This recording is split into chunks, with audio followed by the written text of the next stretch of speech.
नमस्कार मित्रों, आइए जानते हैं भगवान राजा को रंक और रंक को राजा कैसे बनाते हैं। एक बार मुल्तान देश के सुल्तान ने काजी को बुलवा कर पूछा कि बताओ खुदा कहाँ रहता है और वो क्या करता है। मेरे प्रश्नों का उत्तर एक सप्ताह के अंदर मिलना चाहिए, नहीं तो आपको हम मृत्युदंड देंगे। अगर सही उत्तर मिल गया तो आपको हम पुरस्कृत करेंगे। काजी साहब शाम के वक्त अपने घर गए और सोचने लगे कि अब मैं क्या करूं, इस प्रश्न का उत्तर कहां से लाऊं। समय प्रतिदिन बीतता गया और वो दिन भी आ गया जिस दिन काजी को सुल्तान के प्रश्नों का उत्तर देना था। काजी साहब बड़े ही परेशान नजर आ रहे थे। उस समय उनका नौकर भी वहीं मौजूद इस दृश्य को देख रहा था। वो एक आत्मज्ञानी व्यक्ति का पुत्र था। वो बालक मन ही मन सोचकर बोला, काजी साहब, आप काफ़ी देर से परेशान नजर आ रहे हैं, क्या मैं आपकी परेशानी की वजह जान सकता हूँ। काजी साहब ने अपने मन की बात उस बालक से कह दिया। बालक इस बात को सुनकर मुस्कुराने लगा और बोला कि इतनी सी बात। काजी साहब को धीरज बंधाते हुए बालक ने कहा कि आप सुल्तान से इतना कहलवा दे कि आप किसी आवश्यक कार्य में व्यस्त हैं। आपके बदले में आपका नौकर उनके प्रश्नों का उत्तर देगा। उस समय सुल्तान के द्वारा भेजा हुआ संदेश वाहक पहुंच गया। संदेश वाहक ने कहा, काजी साहब, सुल्तान ने आपको राजमहल में बुलवाया है। काजी साहब ने कहा कि मैं किसी आवश्यक कार्य में व्यस्त हूँ, इसलिए मेरा यो बालक नौकर जाकर सुल्तान के प्रश्नों का उत्तर देगा। काजी साहब ने बालक को कहा कि तुम संदेश वाहक के साथ महल में जाओ और सुल्तान के प्रश्नों का उत्तर दो। वो बालक तुरंत तैयार होकर संदेश वाहक के साथ महल की ओर चल पड़ा। राजमहल में पहुंचकर बोला कि हे सुल्तान, प्रश्न पूछने वाला का स्थान कहाँ होना चाहिए। तो सुल्तान ने झट उत्तर दिया कि नीचे। वो बालक फिर बोला, तो आप नीचे आइए और मुझे वो स्थान प्रदान कीजिए। सुल्तान नीचे आकर बैठ गए।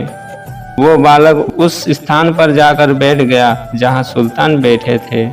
तब वो बालक कहने लगा कि अब आप अपने प्रश्नों को पूछे। सुल्तान ने बालक से पूछा कि खुदा कहाँ रहता है। बालक ने कहा, थोड़ा दूध मंगवाइए। सुल्तान ने आदेश दिया।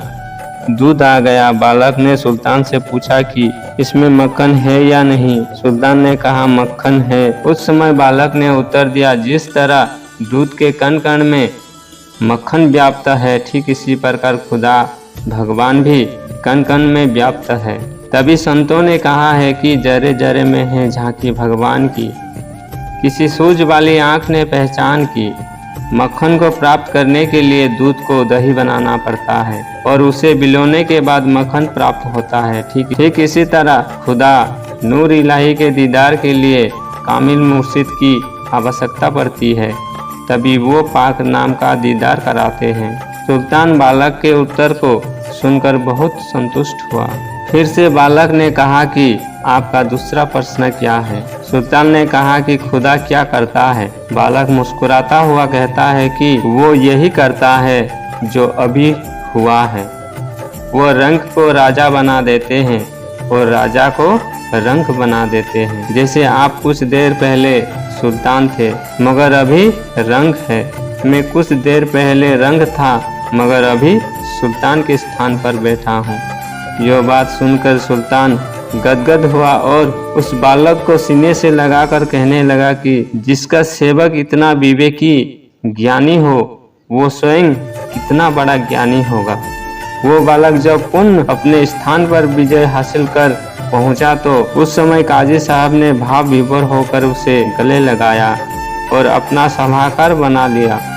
दोस्तों, इस दृष्टांत से हमें यही शिक्षा मिलती है कि परमपिता परमात्मा की शक्ति इस संसार में कण कण में व्याप्त है, जिसका बोध तत्व ज्ञानी संतों से प्राप्त किया जा सकता है, जो अपने समय के महापुरुष अर्थात सद्गुरु होते हैं। समय के सद्गुरु जिज्ञासु को तंत्र मंत्र जप हवन पूजा पाठ आदि भ्रांतियों में ना उलझाकर उसे हृदय स्थिति परमपिता परमात्मा के पावन नाम वो परम प्रकाश का बोध कराकर उसे जीवन की लक्ष्य की ओर अग्रसर कर देते हैं।